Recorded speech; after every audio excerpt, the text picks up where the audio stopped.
Pendidikan adalah senjata paling ampuh untuk mengubah dunia. Demikian quote dari tokoh dunia, Nelson Mandela. Maka bersyukur bahwa GPIB mempunyai unit misioner, ya pendek GPIB, yang secara khusus memperhatikan masalah pendidikan.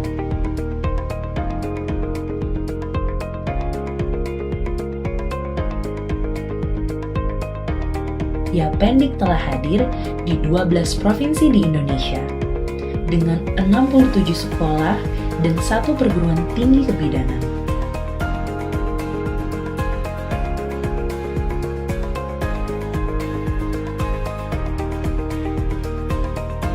Tahun ini, tema Yapendik GPIB menitik beratkan pada masalah peningkatan kualitas sumber daya manusia.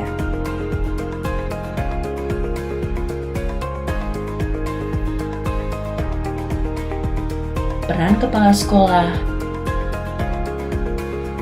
guru, dan pengurus cabang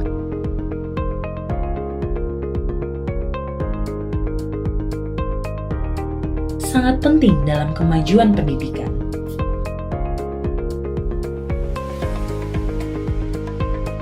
Maka pelatihan dan penyegaran, regenerasi guru, dan peningkatan kesejahteraan guru menjadi titik penting untuk diperhatikan. Yapendik pun siap bergerak, meningkatkan mutu, kompetensi dan kapasitas, menjawab tantangan pendidikan dan disrupsi teknologi.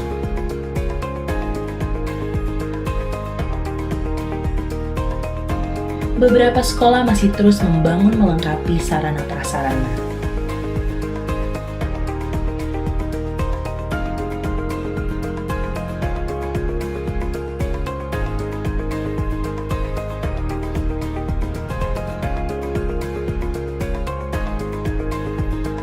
Untuk mendukung semua program ini, kami melakukan berbagai usaha penggalangan sumber daya, seperti crowdfunding yapendikbisa.org, gerakan Sahabat Yapendik, penerimaan CSR, dan dukungan jemaat-jemaat GPIB dalam bentuk apapun, termasuk doa dan perhatian.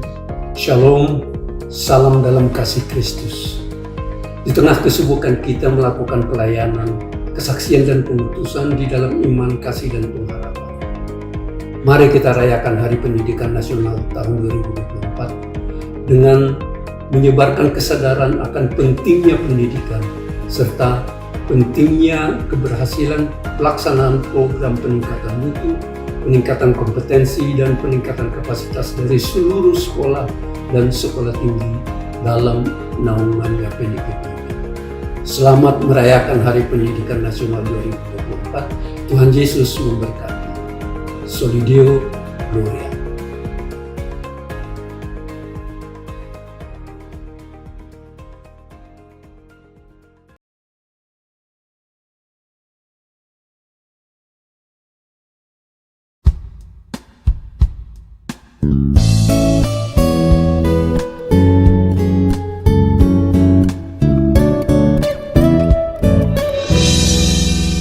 Plastik masih menjadi media andalan dan digunakan hampir di seluruh bidang kehidupan, mulai dari kantong belanja, peralatan rumah tangga, hingga kemasan makanan dan minuman.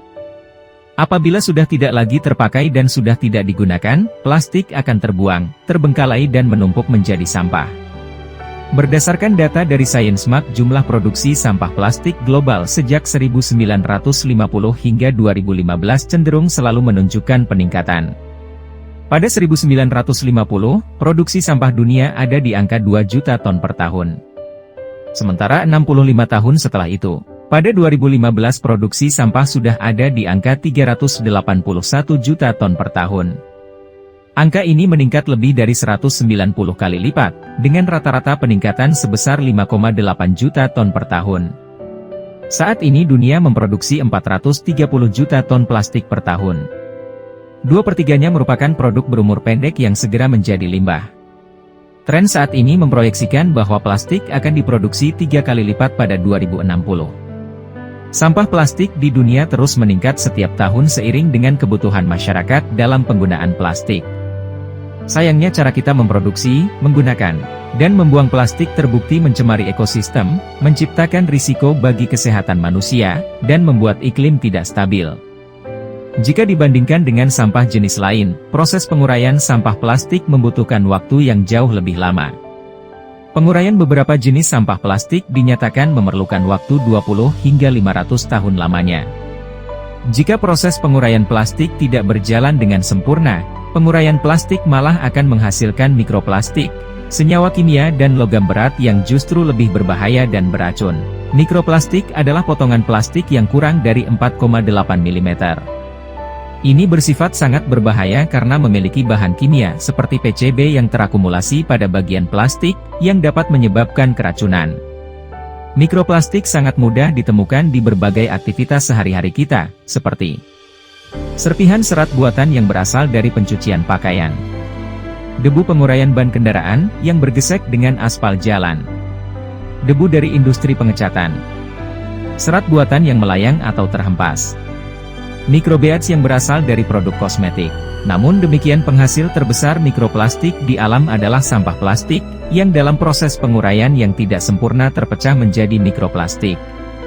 Selain mikroplastik, beberapa aditif kimia yang digunakan dalam industri plastik juga menjadi ancaman bagi kesehatan manusia. Misalnya penggunaan BPA untuk membuat botol plastik transparan, terbukti mengganggu sistem hormonal manusia, dan DEHP yang digunakan untuk membuat plastik lebih fleksibel, terbukti memicu pembentukan kanker. Karena kemampuannya bereaksi serta ukuran yang sangat kecil ini, mikroplastik menjadi salah satu polutan yang sangat berbahaya karena bisa masuk ke dalam jaringan tanah, dan jika terbawa ke perairan, akan masuk ke dalam sistem rantai makanan. Mulai dari plankton yang menjadi makanan organisme lebih besar, ikan yang lebih besar hingga berbagai jenis ikan dan hewan laut yang kita konsumsi. Oleh karena itu diperlukan tindakan preventif agar jumlah dari sampah plastik dapat dikurangi, serta perlu adanya tindakan pengolahan sampah plastik yang tidak berguna menjadi barang yang bermanfaat bagi lingkungan sekitar. Hal inilah yang menjadi dasar GPIB Maduma mengimplementasikan Eco Charge melalui pengurangan penggunaan plastik dalam aktivitas di GPIB Maduma. Menegaskan tema 1 tahun Maduma untuk bertunas, berbuah dan bersaksi, melalui Panitia Hari Raya Gerejawi, GPIB Maduma akan menghadirkan bank sampah sebagai usaha meningkatkan derajat daur ulang bahan plastik di sekitar kita.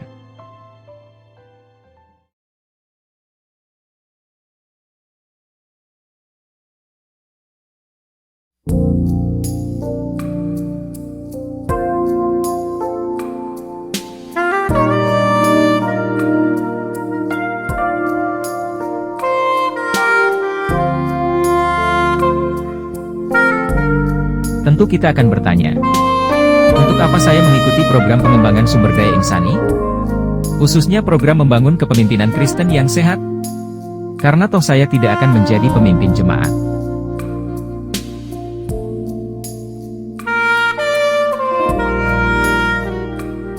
Kita sadari atau tidak, hidup dan karya kita akan mempengaruhi orang-orang di sekitar kita. Bahkan John Maxwell menegaskan bahwa definisi dari kepemimpinan adalah pengaruh.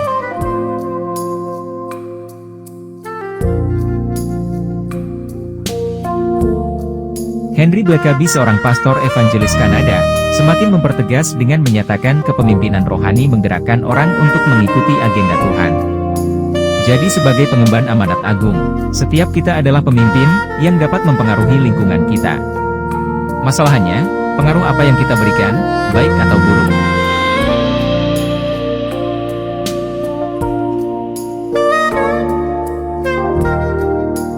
Kepemimpinan pada akhirnya tidaklah soal posisi, jabatan, otoritas dan usia. Memimpin adalah ketersalingan yang dimulai dari diri sendiri, keluarga, berlanjut hingga lingkungan, komunitas dan masyarakat luas. Belajar tentang kepemimpinan hanya akan berhasil bila kita memulainya dengan belajar memimpin diri sendiri, dengan ketersalingan, kebersamaan, saling belajar, memberi afirmasi, dan terus melihat anugerah Kristus Tuhan. GPIB Jemaat Maduma dan Leader Source Indonesia mengajak kita semua untuk belajar bersama dalam membangun kepemimpinan Kristen yang sehat. Building Healthy Leader akan dilaksanakan dalam 6 seri yang memuat 12 sesi, sepanjang Mei hingga Oktober 2024. Seri pertama akan difasilitasi oleh Bapak Doni Dwi Siswanto, yang akan mengupas, apa itu kepemimpinan. Seri ini akan berlangsung dalam 2 sesi selama 2 hari, 17 hingga 18 Mei 2024. Seluruh lokakarya ini terbuka untuk seluruh warga GPIB Maduma dan tidak dipungut biaya. Mari bersama membangun kepemimpinan Kristen yang sehat.